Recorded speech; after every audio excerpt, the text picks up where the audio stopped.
Hello everyone. আজকের এই ভিডিওতে কেস টেকিংয়ের একটা খুব ইম্পর্টেন্ট পার্ট তোমাদের সাথে আলোচনা করতে চলেছি। সিবিডিসির নিয়ম অনুসারে ফার্স্ট বিএইচএমএস স্টুডেন্টদের প্রথম থেকেই এখন ক্লিনিক্যাল ক্লাস করতে হয়। তো সেখানে কেস টেকিংয়ের এই হট পেশেন্ট না চিলি পেশেন্ট সেটা বুঝতে কিন্তু অনেকেরই গোলমাল হয়, কারণ কেস টেকিং এটা সম্পূর্ণ সেকেন্ড বিএইচএমএসের সিলেবাসে আছে। তো সেটাই আমি তোমাদের সাথে একটু আলোচনা করব এবং সহজভাবে বোঝানোর চেষ্টা করব। হট পেশেন্ট এবং চিলি পেশেন্টের এই 4টে পয়েন্টে আমি আইডেন্টিফাই করেছি এবং খুব সহজে আমি তোমাদের বাংলা ভাষায় বলে দিচ্ছি। একদম সহজভাবে হচ্ছে, যে পেশেন্ট একদম গরম সহ্য করতে পারে না, গরমে তার প্রচণ্ড কষ্ট হয় আর শরীরের যে কোনো সমস্যা গরমকালে বেড়ে যায় এবং হাওয়াতে বা ঠান্ডাতে তার যদি রিলিফ হয়, সেই হচ্ছে hot patient.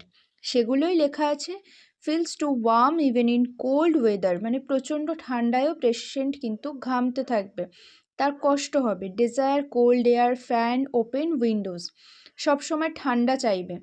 Aversion to heat, গরমে কষ্ট হবে। Symptoms worse by heat and better by cold. ঠিক তার উল্টোটা হচ্ছে chilli patient.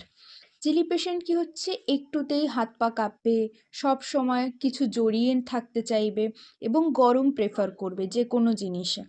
Feels cold easily, desire warmth, sun, warm clothing, aversion to cold air, এবং একটু ঠান্ডাতেই তার সব সমস্যা বেড়ে যাবে, শরীরের যে কোনো সমস্যা অনেক বেশি বাড়াবাড়ি হয়ে যাবে এবং একটু গরম কিছু দিলে, গরম খেলে বা চাদর জড়িয়ে নিলে সে বেটার ফিল করবে।